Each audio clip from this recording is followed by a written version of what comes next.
Hi this is B your best clips, ताकि आप important parts हमारे वीडियोस के कम टाइम में देख पाओ। एंड बाय द वे मेरे नींद के नशे इसलिए भी होते हैं क्योंकि मैं विंडो के सामने काम करता हूं और मेरे को इवनिंग सनलाइट भी 10 मिनट 20 मिनट मिल जाती है। अब इसमें मैं ज्यादा डीप नहीं जाऊंगा क्योंकि कुछ खास साइंटिफिक स्टडी नहीं हुई है इस पे, लेकिन जो थोड़ी बहुत स्टडी हुई है वो ये हुई है कि अगर आपको बाहर जो सनलाइट होती है उसका भी कलर चेंज होता हुआ दिखता है कि भाई अब वो डिम हो रही है, ब्लू हो रही है, तो भी आपके अंदर की क्लॉक रेगुलेट होती है। अब इसके अलावा शाम को ना अपनी बॉडी के अंदर मेलेटोनिन रिलीज करवाने का मेरे पास एक और शानदार तरीका है कि मैं सुबह जिम में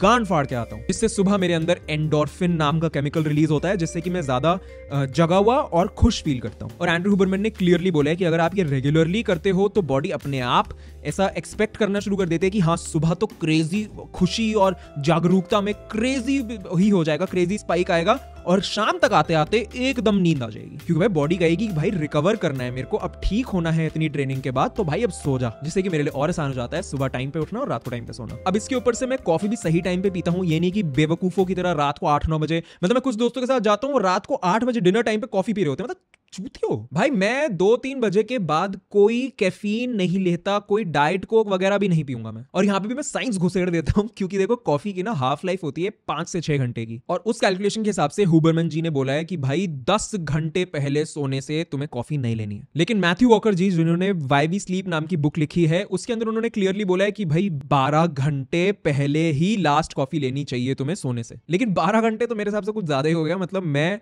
देखो 12 बजे ही मैं लास्ट कॉफी लेता हूं अपनी, और 3 बजे भी मैंने इसलिए बोला कि जब मेरे को पता है कि रात को कहीं जाना है, कुछ एक्स्ट्रा शूट लंबा खींचेगा या कुछ होगा, इसलिए वो मैक्सिमम लिमिट था। बट ये सिर्फ मेरा पर्सनल एक्सपीरियंस है, मुझे पता है अलग अलग लोगों की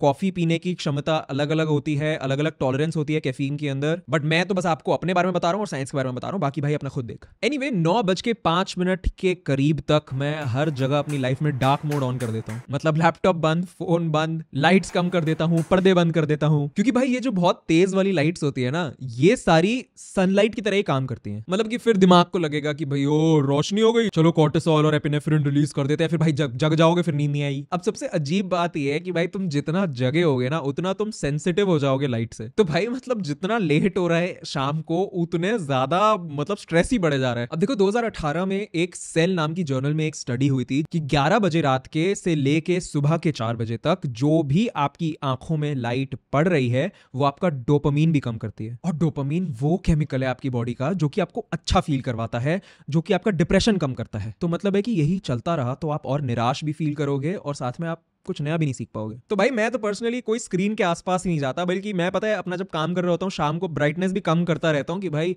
धीरे धीरे कम कम लाइटें दिखनी शुरू हो जाए मुझे। अब ऐसे कुछ कुछ ऐप्स भी आते हैं जो कि आपकी स्क्रीन का येलो फैक्टर बढ़ा देते हैं, जिससे कि आंखों में कम इफेक्ट होता है। मैंने उसकी इतनी स्टडीज पढ़ी नहीं, मुझे मिली भी नहीं इतनी सारी, और वो ब्लू लाइट ब्लॉकिंग ग्लासेस भी होते हैं, उसके ऊपर भी पता है एक्चुअली में बहुत ज्यादा रिसर्च नहीं हुई है, मतलब वो तो बस एक प्रिकॉशन है जो मैं ले लेता हूँ। और मैं रात को चौधुओं की तरह फोन वोन भी यूज नहीं करता हूँ, बल्कि भाई रात को तो मैं फिजिकल बुक्स ही पढ़ता हूँ या फिर पेपर पे कुछ लिख लेता हूँ, चौधु वाली हरकत मेरे से नहीं होती। एनीवे यहाँ पे एक बहुत बढ़िया एक शानदार सी टिप बताता हूँ मैं आपको। कभी कभी ना ऐसा होता है रात को सोने से बस 1 घंटा पहले या 45 मिनट्स पहले ना मेरे को एकदम से बहुत जागरूकता फील होती है कि एकदम उठा हुआ हूं मैं। तो आपको ये समझना है कि ये ना टोटली नॉर्मल चीज है, क्योंकि हुबरमैन जी ने भी इसको एक naturally occurring spike of wakefulness बोला है कि हो जाता है कभी कभी, बस उसकी वजह से जगे मत रहा करो, तुम अपना कर्म किए जाओ, सोने की कोशिश किए जाओ और स्ट्रेस मत लो, वो हो जाएगा पास, वो आ जाएगी तुम्हें नींद। तो subscribe to be your best clips and be your best main channel.